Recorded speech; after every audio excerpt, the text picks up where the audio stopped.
Matthieu 12, 43, verset 45. Si on a la page, je peux commencer à faire la lecture. J'ai lu la parole du Seigneur au nom de Jésus. Le livre de Matthieu, chapitre 12, à partir du verset 43. Lorsque l'esprit impur est sorti d'un homme, il va par des lieux arides, cherche du repos et il n'en trouve point. Alors il dit, je retournerai dans ma maison, d'où je suis sorti. Et quand il arrive, il le trouve vide, balayé et orné. Verset 45, il s'en va et il prend avec lui 7 autres démons, 7 autres esprits, plus méchants que lui. Ils entrent dans la maison, s'y établissent, et la dernière condition de cet homme est pire que la première. Il en sera de même pour cette génération méchante. Parole du Seigneur. Amen. Nous avons parlé de la persévérance. Et nous avons défini la persévérance, c'est le fait de rester fidèle, de rester attaché à un projet. C'est de commencer des choses, peu importe les circonstances qui se présentent, peu importe les problèmes, peu importe les comptes à vie, peu importe l'opposition, c'est de rester ferme, sachant que la décision que nous avons prise est une décision noble, est une décision qui engage Dieu.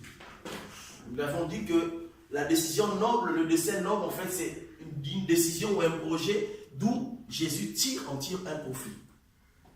C'est-à-dire que dans tout ce qu'un homme de Dieu, une servante ou un serviteur de Dieu fait dans sa vie, Dieu doit forcément retrouver une part dedans. Amen. Amen. Je veux être multimilliardaire. Ok. Dans les milliards que tu veux avoir, où est la part du Seigneur? Je veux avoir des maisons. Oui. Dans les maisons que tu veux avoir, où est la part du Seigneur? Je veux avoir beaucoup d'enfants. Dans les enfants que tu veux avoir, où est la part du Seigneur? Je veux avoir beaucoup d'habits. Parce qu'il y en a des gens qui en font des habits, un projet. Où est la part du Seigneur dans ton habillement? Amen. Amen. Donc, nous allons parler de la persévérance. C'est avoir une vision déterminée, un projet ou un dessein déterminé, sachant que cela vient de Dieu, et arriver jusqu'au bout de cette vision. Peu importe l'opposition. Amen. Amen. Et aujourd'hui, je vais souligner un point, les lieux arides. Parce que quand Dieu attire notre attention dans la persévérance, c'est pour en fait nous mettre en garde afin que nous ne puissions pas vivre ce que lui, il sait qui peut arriver. Parce que dans la vie de celui qui ne persévère pas, il ne finit pas son projet. Et quand tu ne finis pas ton projet, c'est-à-dire que tu tombes. Et quand tu tombes, en fait, c'est le diable qui récupère le projet. Amen. Amen. Et nous avons montré l'exemple par lui-même Jésus. Jésus avait une vision, avait un dessein, avait un projet noble. Et il a fini par l'atteindre jusqu'au bout. Parce que c'était un projet noble. Il était déterminé parce qu'il savait que la vie, le salut en dépendait. Il ne pouvait pas, même devant la mort. La Bible déclare qu'il a essayé, selon la chair, de parler. Mais après, il a compris que c'était la volonté de Dieu. Donc, celui qui a un projet que Dieu a engagé finit toujours par aller jusqu'au bout. Et Paul nous l'a démontré dans les Écritures. D'après tout ce qu'il a croisé dans sa vie. D'après tout ce qu'il a vécu dans sa vie. C'est comme l'image de ce que nous vivons aujourd'hui. Et cela ne l'a pas empêché. En prison, il le servait. Dans la liberté, il le servait. Amen. Amen. Les lieux arides. La Bible dit dans ce que nous venons de lire que quand un esprit impur quitte un corps, il va chercher un endroit pour se reposer. Amen. Amen. Et s'il ne trouve pas un endroit pour se reposer, il fait volte-face, il fait demi-tour. Il vient, il trouve la maison où il habitait, qui est ornée, balayée, propre. Il refait demi-tour, il va chercher 7 autres démons plus élevés que lui pour revenir. C'est juste pour nous montrer la dimension des attaques que nous vivons. Ce n'est pas ordinaire, ça vient de la parole de Dieu. Dieu nous avertit, c'est comme un code de la route. Avant que tu commences à circuler, on l'a expliqué la fois passée, il faut que tu passes par l'auto-école. Sinon, tu risques de commettre des accidents tous les jours de ta vie et peut-être mourir un jour. Amen. Donc Dieu nous met en garde par sa propre parole. Amen. Donc quand ces esprits quittent un corps, un esprit quitte un corps, il n'est pas content. Parce qu'on ne le veuille pas, l'esprit, pour opérer, il faut qu'il y ait un corps. Amen. Dieu, pour accomplir une mission, il avait besoin d'un corps. Voilà pourquoi la Bible dit qu'il est appelé Emmanuel, un Dieu au milieu des hommes. Un Dieu esprit, mais qui était habillé par la chair. Parce que la mission engageait l'homme, il fallait qu'il soit un homme. Amen. Donc un esprit pour agir au milieu des hommes, il a besoin d'un corps pour agir. Amen. Donc il agit par le moyen du corps qui est Jésus. Et de même, l'esprit impur aussi pour agir, il a besoin d'un corps. Et vous allez remarquer dans le passage que, en fait, son domicile c'est le corps. Le lieu aride. Ce n'est pas un endroit neutre. Non. Ce n'est pas dans des eaux ou dans les déserts.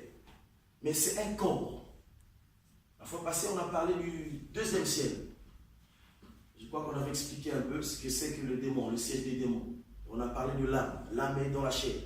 Donc, les esprits impurs trouvent leur joie ou leur vie dans le corps humain. Jésus, dans le contexte, il chasse un démon. Ou il chasse des démons. Et les démons, quand ils sortent dans la vie d'une personne, ils cherchent où habiter. Nous avons l'exemple qu'on peut prendre du fou de Gadara. Le fou de Gadara était possédé. Mais quand les esprits voient Jésus, il se présente, l'esprit. Mais il dit qu'il n'est pas seul, ils sont nombreux. Mais connaissant la mission de Jésus, parce que Jésus était venu pour, on a parlé du salut. Il est venu pour libérer l'homme. Ça dit qu'il ne pouvait pas déposséder l'homme pour encore habiter l'homme. Voilà pourquoi lui-même il fait la proposition à Jésus, afin qu'on l'envoie. Alléluia. Amen. Dans le, comment on appelle ça? Dans les pourcents, voilà. Donc il voulait quitter un corps pour habiter un corps. Mais il savait que s'il pouvait habiter un autre corps humain, Jésus n'allait pas accepter. Alléluia. Cela nous prouve à suffisance que l'esprit impur a besoin d'un corps pour vivre. Amen. Donc quand on chasse un esprit du corps, l'esprit quitte un corps pour aller habiter un autre corps. Nous sommes bien d'accord? Amen. L'esprit quitte un corps pas pour aller habiter dans un désert, pas pour aller habiter dans les eaux, mais c'est pour habiter dans un autre corps. Mais la différence dans le contexte, c'est que il ne trouve pas sa place dans le nouveau corps qu'il veut habiter. Il parle de son domicile habituel. Le corps dont il est habitué à commander, à diriger, le corps dont il trouve son plaisir. Il est habitué à vivre. Comme moi, j'ai un domicile, j'ai une maison et je ne peux pas passer 2 jours sans vivre dans ma maison. À moins qu'il y ait un problème de voyage peut-être, ou un problème de la mission de Dieu. Sinon, la finition, tous tels que nous sommes ici, c'est de rentrer à la maison. Parce que nous sommes tellement attachés à la maison. C'est notre référence, c'est notre adresse. Et donc les démons aussi, ils trouvent leurs adresses dans le corps humain. Amen. Amen. Je veux juste nous souligner ce passage pour mieux comprendre la persévérance. Pourquoi Jésus nous demande de persévérer. Amen. Donc, je donne un exemple. On prie pour le frère qui est possédé. Il a l'esprit du vol. Un exemple. On prie, parce que sachant que l'esprit peut quitter par la parole de Dieu, l'esprit peut quitter par l'imposition des mains, l'esprit peut quitter selon la volonté de Dieu. C'est pas forcément. Donc dans les deux cas, l'esprit peut se manifester, quitter. Elle dit dans le fou, dans l'histoire du fou de Gadara, Jésus n'avait pas imposé les mains au fou. Mais quand l'esprit a vu Jésus, il a reconnu. Amen. Donc quand l'esprit va quitter le frère, l'esprit du vol par exemple, il va chercher un autre frère ou une autre sœur pour habiter. Alléluia. Ça veut dire que celui qui ne persévère pas, facilement peut encaisser un esprit impur. Il peut devenir un dieu. Amen.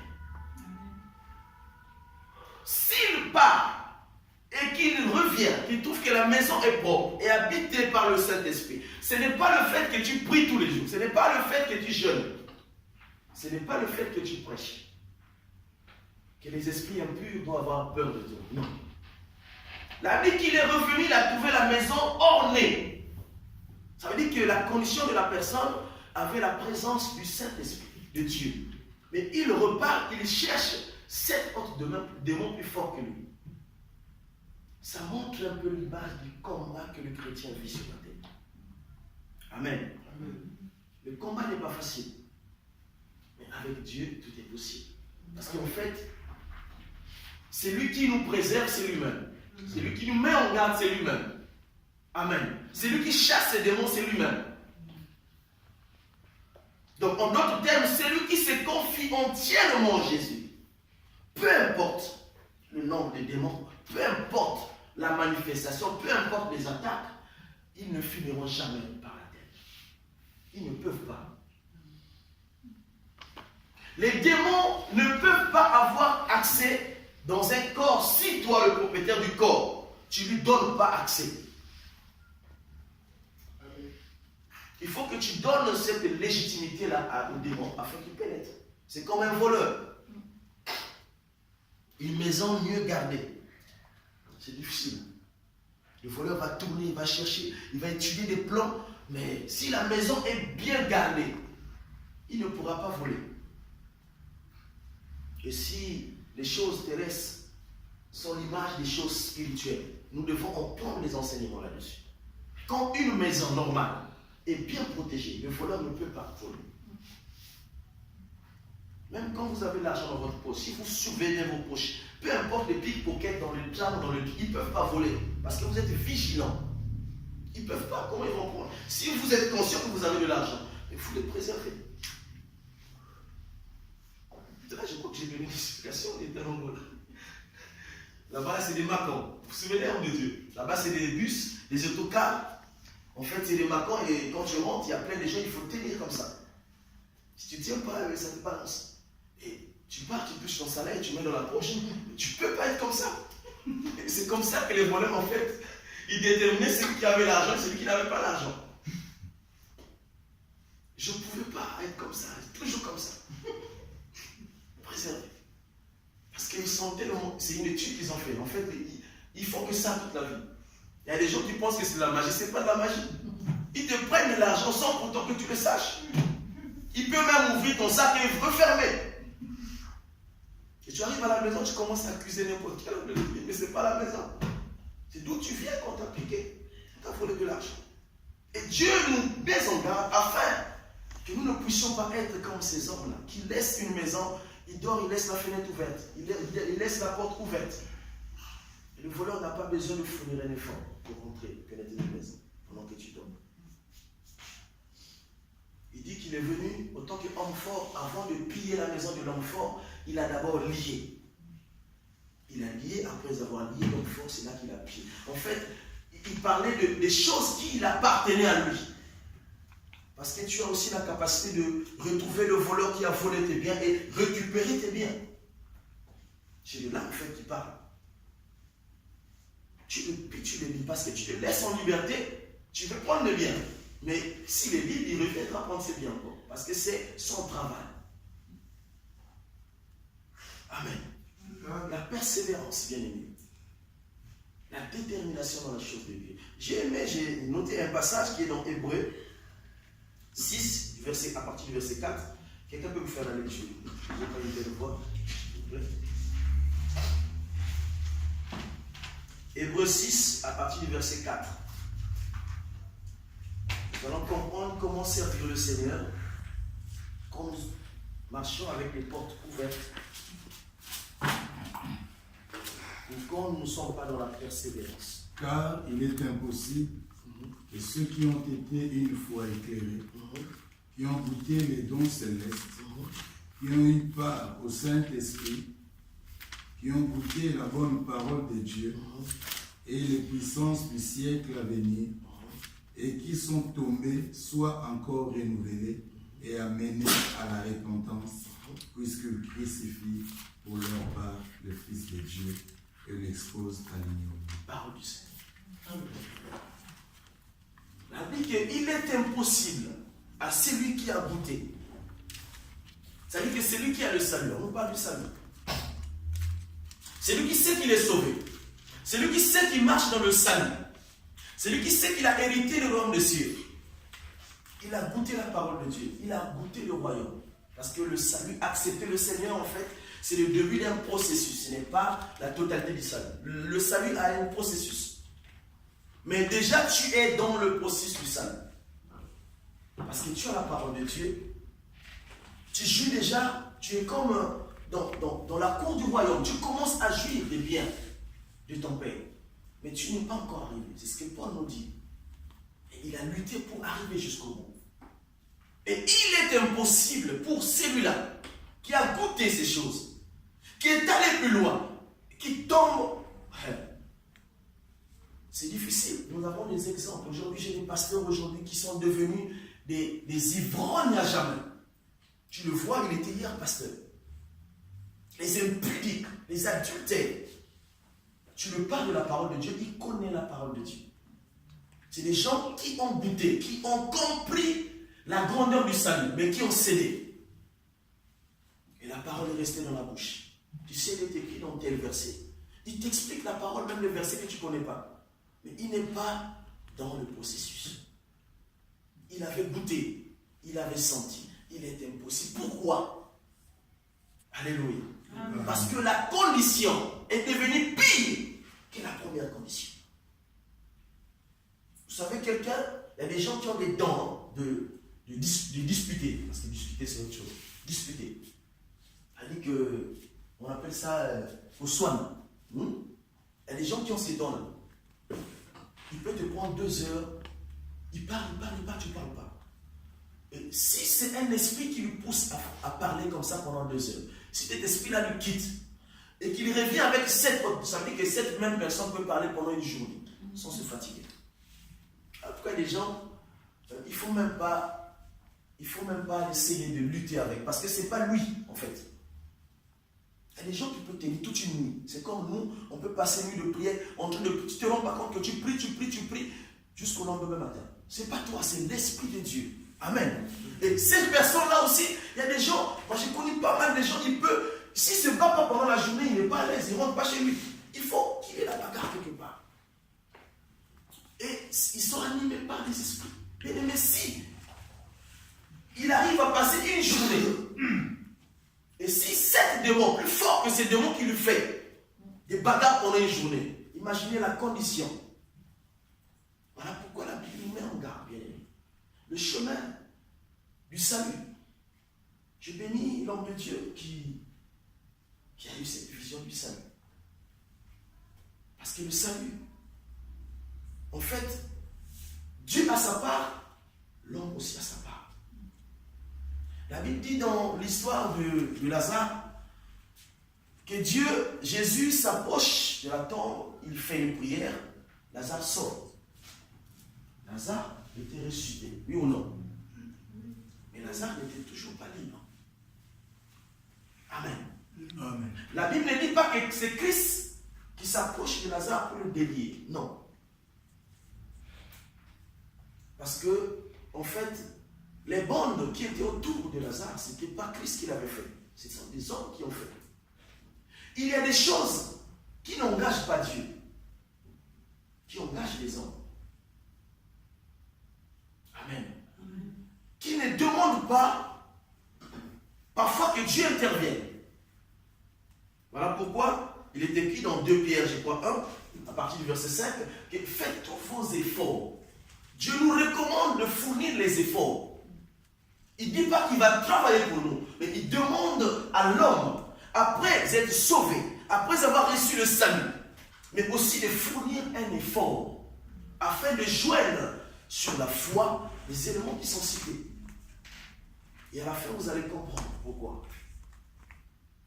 Amen. Dieu a sa part, l'homme a sa part. Dieu est venu sauver l'homme. L'homme est rentré dans le processus du salut. Il reste à l'homme. Et puis il fait la pensée. Moi je connais pas mal de gens comme ça. Il dit que son mari est sorti. Son mari est au boulot, son mari rentre en retard. Elle commence à développer une pensée. Je connais des hommes, quand sa femme n'est pas rentrée, la pensée. Voilà pourquoi. Attends, j'ai noté, j'ai pensé ce passage. Philippiens 4:8. On peut lire ce passage sur la pensée. Qui peut aussi être un lieu aride. Une porte pour le lieu aride. Philippiens 4:8. Que ce qui est pur soit l'objet de mes pensées. La pureté des pensées. Au reste, frères, que tout ce qui est vrai, tout ce qui est honorable, tout ce qui est juste, tout ce qui est pur, tout ce qui est aimable, tout ce qui mérite l'approbation, ce qui est vertueux et digne de louange, soit l'objet de vos pensées. Que soit l'objet de vos pensées. Parce que la pensée, en fait, c'est là qu'on forme le dessin. Dieu, avant de créer, il a une pensée. Si la pensée de Dieu était négative, le monde n'allait pas être ce que nous voyons aujourd'hui. Dieu a une pensée avant de développer cette pensée. Déjà, quand tu as une pensée sur quelqu'un, c'est comme ça souvent que ça arrive. Un tel a fait ceci, tu n'as aucune preuve. Parfois, tu peux laisser passer. Mais une autre personne vient te dire la même chose. Sans avoir la preuve, on commence à développer une pensée sur une sœur, sur un frère. J'ai connu quelqu'un qui était un oncle. Il avait perdu des sous. Il a cherché là où il avait mis ses sous. Il n'a pas retrouvé à la maison. Au bout de 30 minutes, il a cherché partout. Il n'a pas trouvé. Et il a commencé à accuser tout le monde à la maison. Et vous savez, quand vous habitez dans une maison qui n'appartient pas à votre père ou votre mère, c'est difficile. C'est-à-dire que quand il y a un cas comme ça, la personne qui se sent très mal à l'aise, c'est la personne qui est étrangère dans cette maison. Et cette personne étrangère, c'était moi. J'avais des problèmes des études, j'étais allé chez lui pour un moment. Et jamais il y avait une disparition d'argent. Et c'est des choses compliquées. Donc tu arrives dans un milieu, après au bout de 6 mois, et voilà, il y a une déclaration de perte. Ah, tu pries Seigneur, fais qu'il retrouve ça. Parce qu'on reconnaît que dans la maison, il n'y a pas de voleur. Et les soupçons commencent. Et quand toi tu viens d'arriver, on ne connaît pas vraiment comment tu es. Peut-être c'est toi. Vous savez, ça ne peut pas se dire comme ça. Mais tu lis dans l'intention des autres. Tu dis, ah mais nous sommes ici depuis longtemps, l'argent jamais on a. C'est quoi ça? Ça veut tout dire. Ils pensent que tu ne comprends pas, mais tu comprends. Mais comprenez comment le cœur. Et c'est un jour après qu'il a retrouvé l'argent. Amen. Amen. Il a retrouvé son argent un jour après. Oh, j'ai béni Dieu, j'ai dit, oh, je ne sais pas. Et quand il a retrouvé, il a fait asseoir tout le monde. Et j'ai aimé cette sagesse. Il y a des gens encore aujourd'hui qui le font, mais après avoir retrouvé leurs objets, ils ne disent même pas qu'ils ont retrouvé. Parce qu'ils savent que tout ce qu'ils ont confessé, tout ce qu'ils ont déclaré contre les autres, s'ils demandent pardon, ça va le diminuer. Il a rassemblé tout le monde, il a dit voilà, j'ai retrouvé l'argent. En fait, c'était où? Il expliquait en fait, je me suis trompé, l'endroit où j'avais mis l'argent. Vous comprenez, un soulagement. Un soulagement. La pensée peut détruire, peut faire de toi une porte. Quand les démons sont partis, quand ils reviennent, en fait, ils ne pénètrent pas directement. Ils trouvent la maison est propre. Christ est là. Mais ils attendent. Vous savez, la patience. Nous parlons de la patience de la parole de Dieu. Mais quand tu lis la vie du diable, il est plus patient. Il ne se fatigue pas. J'ai souvent dit que pendant que tu te brosses, il ne se brosse pas. Pendant que tu dors, il ne dort pas. Pendant que tu manges, il ne mange pas. Il est là à te faire des calculs. Il cherche juste une petite ouverture. Donc, ce n'est pas parce que nous venons à l'église, Gaël. Et quand quelqu'un est possédé, ça se manifeste. Vous allez voir, homme de Dieu, que dans l'église, les choses, on prie, les choses ne partent pas. Il y a des gens qui sont à l'église, qui sont porteurs, qui sont en lieu aride, qui sont là pour freiner. Pour freiner l'œuvre de Dieu. Parce que tous n'ont pas la même dimension. Vous allez voir, les gens sont toujours autour d'eux, en train de... Vous savez, c'est malheureux pour quelqu'un qui est dans une maison de famille et qui apprenne que dans l'assemblée, il y a des gens qui se regroupent pour parler mal de lui. Ça fait très mal. Hein? Et on se salue, on se dit bonjour, on prie ensemble, nous écoutons la parole ensemble, nous sommes dans une même assemblée. Et c'est de tels frères, c'est de telles sœurs qui, facilement, qui n'ont pas la même dimension que toi, qui quittent l'église. Et on va prier, prier, prier. Et vous êtes conscient ou consciente que c'est vous qui êtes à l'origine. Vous n'êtes même pas capable d'aller voir le frère ou la sœur pour lui demander pardon. Alléluia. Une porte. Elle dit que Judas était apôtre. Il était appelé disciple apôtre de Jésus. Ça veut dire qu'il avait reçu l'appel dans sa totalité. Il était déjà apôtre, sélectionné parmi les 12. Mais est-ce que cela a empêché le diable de pénétrer cet homme? Amen. Vous savez pourquoi? Cet homme avait un défaut. Il avait un problème d'argent. Il aimait beaucoup l'argent. Quand vous lisez dans l'histoire de Marie, en fait, il pose une question, on appelle ça une question miroir. C'est-à-dire qu'il sait que ce qu'il dit, ce n'est pas pour le Seigneur, mais c'est pour lui. Comment peut-il gaspiller du parfum de la valeur? Est-ce qu'on ne peut pas garder ce parfum pour vendre et donner aux pauvres? Des mauvaises intentions. Et le diable a vu de loin, puisque la mission était que le diable pénètre un homme, afin de faire échouer pour lui. Et pour Dieu, c'était une victoire. Amen. Il a pénétré. Un homme de Dieu, un apôtre. Vous savez, l'apôtre, c'est ceux qui sont venus pour mettre de l'ordre, c'est-à-dire que mettre au bon point l'autel de Dieu. Les apôtres. Parce que l'autel était renversé. Et il fallait remettre en place. Donc ce n'était pas n'importe qui Judas. Il connaissait la doctrine de Dieu. Il connaissait la parole de Dieu. Mais le diable, ça ne l'a pas empêché de rentrer dans la vie de Judas. Alléluia. La persévérance. C'est aller jusqu'au bout. Et refuser ce qui n'appartient pas à Dieu. Alléluia. Car il est impossible. C'est ce que Paul a dit. À quoi ça sert à un homme de gagner ce monde et de perdre la vie éternelle? Parce qu'il avait goûté. Il a dit, j'ai goûté. Je ne trouve pas. Parce que c'était un mondain. Paul, il a goûté le monde. Il a fait tout ce qu'il fallait faire dans le monde. Mais quand il a goûté la chose de Dieu, il a dit non, il n'y a pas meilleur que dans la maison de Dieu. Il n'y a pas meilleur. Moi, je parle à un frère, je lui dis, mais tu t'imagines un peu, je l'ai exhorté, parce qu'il est toujours aujourd'hui, il n'a pas encore accepté le Seigneur. C'était un ami d'enfance. Je lui rappelais un peu comment nous étions déterminés quand on rentrait dans une boîte de nuit, quand on dansait, quand on buvait, quand on servait le diable. En fait, on servait le diable. J'ai dit, comment nous étions déterminés? Et pendant la même période, on nous parlait de Jésus, mais on n'essayait même pas d'écouter. Et maintenant que nous servons Jésus, pourquoi essayer de revenir dans les choses que tu avais déjà faites? Qu'est-ce que Dieu nous explique? C'est là que le diable a dit qu'il rôde tout autour. Il rôde, il tourne. 24 sur 24, il attend. Quand tu as une parole négative, il rentre, il pénètre. Dès que tu as une pensée négative, il rentre. Et il faut que tu sois un homme éveillé. Afin que tu ne lui laisses pas le temps de siéger. Parce que la Bible dit que quand il rentre, il siège en fait.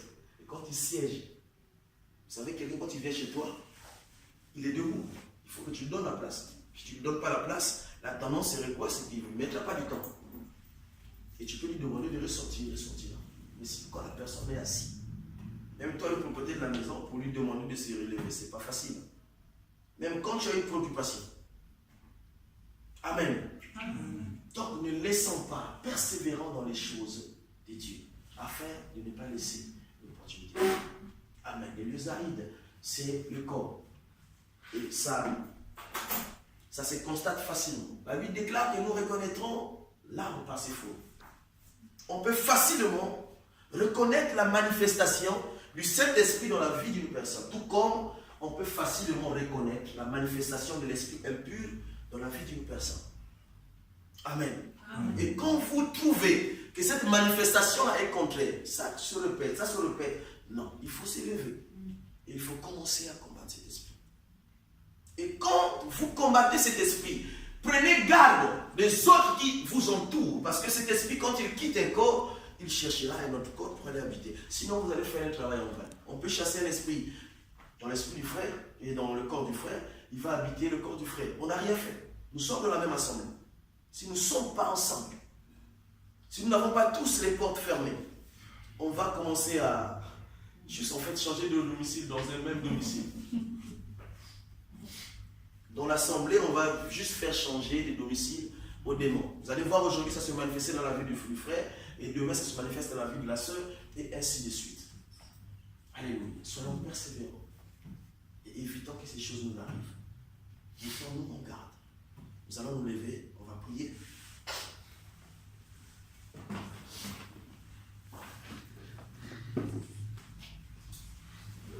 On va élever la voix et nous allons nous recommander en présence du Seigneur. Nous allons dire à Jésus afin que cette persévérance ne soit pas seulement un langage, ne soit pas seulement une parole, mais que cette persévérance soit une vie pour nous. Comme cet homme Paul l'a déclaré, non seulement qu'il a déclaré, mais il vivait dans la persévérance. Parce qu'il avait goûté, il avait touché. Parce qu'il savait qu'en abandonnant ces choses, il allait tomber. Et en tombant, il allait avoir une multitude de démons qui devaient le posséder. Et revenir dans la première condition devait être difficile. Voilà pourquoi il ne pouvait que persévérer jusqu'à la fin. Nous allons élever nos voix afin que Dieu, lui seul, qui est capable de nous donner cette force de persévérer dans la marche, que nous puissions persévérer afin d'arriver jusqu'au bout de notre salut au nom de Jésus. Merci Jésus. Merci Jésus. Pour ton nom élevé.